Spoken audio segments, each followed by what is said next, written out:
એવો એવો એક માણસ બતાડો જેમ કે હું આ પુરુષ કાંઈ નથી ને આ સ્ત્રી કાંઈ નથી, અને એમ કે આ ધન કાંઈ નથી અને ઘર કાંઈ નથી અને આ ભોગો કાંઈ નથી અને આ માન કાંઈ નથી, એવો એક માણસ બતાડો. અને આ સુખ કાંઈ નથી.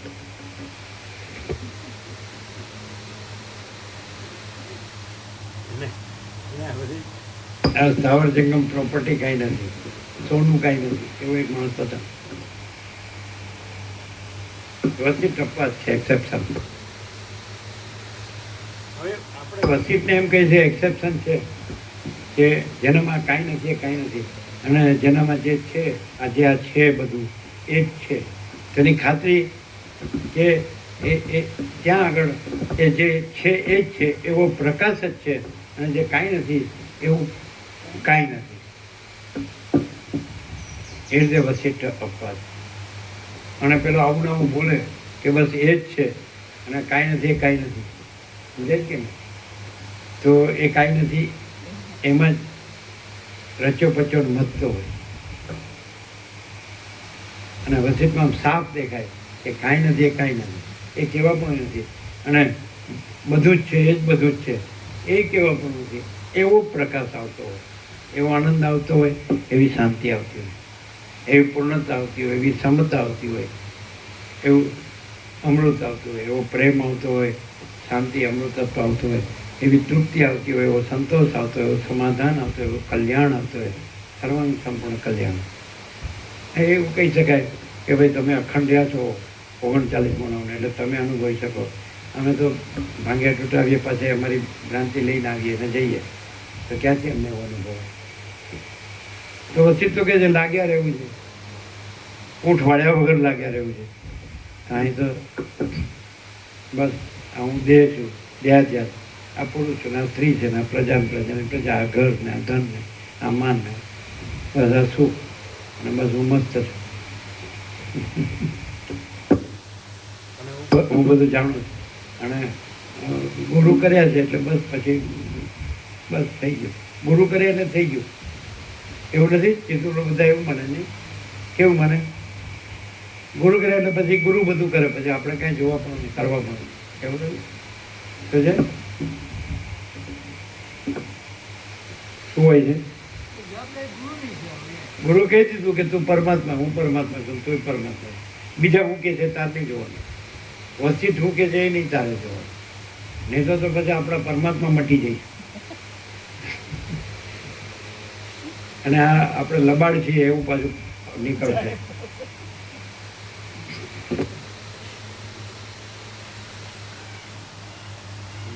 લબાડ એટલે તમારે ત્યાં શબ્દ તો વપરાય, અહીંથી તો આ બધા નવા નવા શબ્દો સાંભળ્યા.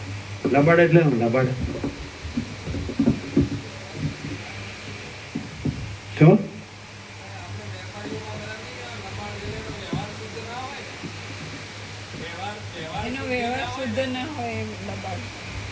ના એવું નહીં. લબાડનો અર્થ એવો નહીં. લબાડનો અર્થ અર્થ વગરનો, કોઈ અર્થ વગરનો એમ. લબાડ એટલે એમાં કાંઈ ન હોય, એમ એમાં કાંઈ મળે નહીં એવું કહેવાય. વ્યવહાર શુદ્ધ ન હોય એવું ના કહેવાય. વ્યવહાર શુદ્ધ ન હોય એ તો મલિન કહેવાય. લબાડ લબાડ હારો નકામો નકામો.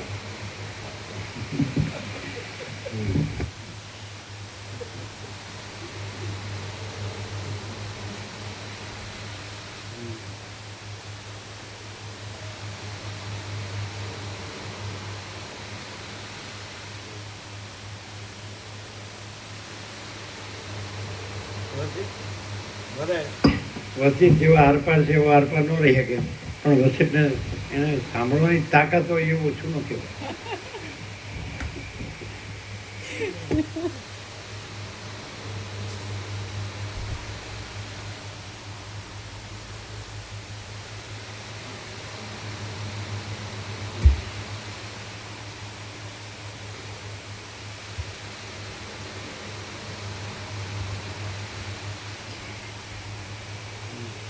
મહાસાગરમાં જળ છે તેવી રીતે પરમેશ્વરમાં સર્ગ રહેલો છે, પણ જળમાં દ્રવપણું હોવાથી તેમાં સ્પંદન ધર્મ છે, ત્યારે પરમાત્માનું પદ સ્પંદ રહિત છે. સૂર્યાદિ પોતાને વિશે પ્રકાશ પામે. રમણે કીધું કે be still and your God, નિશ્ચલ રહો અને તમે પરમાત્મા છો. અહીંયા નિશ્ચલ, ચંચળતા ભ્રાંતિ રહિત, ઇમ્યુટેબલ.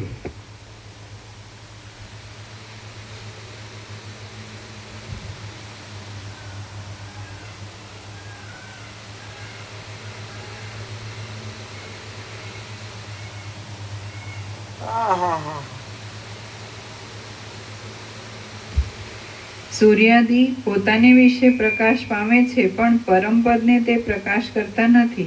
પ્રકાશ થવો એ સૂર્યાદિનું તત્વ છે, અને પરમપદ છે તે તો પ્રકાશ વગેરે ક્રિયાથી રહિત છે. સૂર્યાદિ પોતાને વિશે પ્રકાશ પામે છે, પણ પરમપદને તે પ્રકાશ કરતા નથી. પ્રકાશ થવો એ સૂર્યાદિનું તત્વ છે, અને પરમપદ છે તે તો પ્રકાશ વગેરે ક્રિયાથી રહિત છે. એ પોતામાં સ્વયં પ્રકાશ, સંપૂર્ણ પ્રકાશ છે, પણ એ ચૈતન્ય પ્રકાશ છે. અને આ ભૌતિક પ્રકાશ, જળ પ્રકાશ છે, આભાસ પ્રકાશ છે, એટલે નથી. કારણ કે ચિદાકાશ છે ને ચિદાભાસ નથી. એટલે અનંત સર્વત્ર નિત્યપૂર્ણ પરમ દિવ્ય જ્યોતિ, divine light, supreme divine light, એટલે કે ચૈતન્ય પ્રકાશ, કેવળ અનંત ચૈતન્ય પ્રકાશ પરમાત્મા છે. પણ સૂર્યાદિક છે, સૂર્ય, ચંદ્ર, તારા, અગ્નિ, બીજળી, બુદ્ધિ, તો એ કાંઈ નથી એવો સ્પંદ ભ્રાંતિ, આભાસ પ્રકાશ. સમજે કે નહીં? એટલે છે જ નહીં. એને જળ પ્રકાશ કહે છે, ભૌતિક પ્રકાશ છે. જ્યારે આ ચૈતન્ય પ્રકાશ છે. પ્રકાશ નથી એવું નહીં, પ્રકરણાનુસાર અર્થભેદ થાય. એટલે પરમાત્મામાં પ્રકાશ નથી એવું નહીં. એ પોતામાં એ કેવળ અનંત ચૈતન્ય પ્રકાશ પરમાત્મા. ખ્યાલ? એટલે ભાઈ શબ્દની થી જો ઉલઝી જાઓ ને તો ખબર ન પડે. એમને પ્રકાશથી તો એકદમ ક્લિયર થાય કે પ્રકાશ પોતે શબ્દાન્વિત થઈ રહ્યો હોય તો એને શબ્દ ન ગણાય, અને ખાલી શબ્દ જ હોય અને પ્રકાશ ન હોય તો પ્રકાશનો શબ્દ હોય તો એ પ્રકાશ નથી, અને પ્રકાશનો શબ્દ ન હોય તો એ પ્રકાશ. સમજવું મુશ્કેલ છે. સમજાય? જેમ કે પ્રકાશમાં અહંકાર નથી, પણ પ્રકાશ પોતે શબ્દાન્વિત થાય કે હું પોતે અનંતપૂર્ણ પરબ્રહ્મ છું. સ્વપ્રકાશ, પ્રકાશ શબ્દાન્વિત થાય તો એ હું છે એ પ્રકાશ છે. અને હવે આ દેહ હું છું એ એમ કે હું બ્રહ્મ છું તો એ પ્રકાશ નથી. કારણ કે કોણ કે છે? એ જળ ભ્રમ કે છે, જે અનાત્મા છે. હું દેહ છું, દેહ એ તો અનાત્મા છે. તો બધા આ વેદાંત બ્રહ્મને એવું જ ચાલે કે અનાત્માને આત્મા કે છે, અને આત્મામાં હું નથી એવી વૃત્તિ નથી. છતાં આત્મા એમ કે હું પોતે અનંતપૂર્ણ પરબ્રહ્મ છું, તો એ હું પ્રકાશ છે, ચૈતન્ય પ્રકાશ છે. ચૈતન્ય પ્રકાશ શબ્દાન્વિત થાય એને અતિન્દ્રિય ચૈતન્યની અતિન્દ્રિય અનુભૂતિ કહે. અને આ અનાત્મા રહ્યો હોય અને એ અનાત્માપણાથી કે હું બ્રહ્મ છું તો એ પ્રકાશ નથી. ક્લિયર?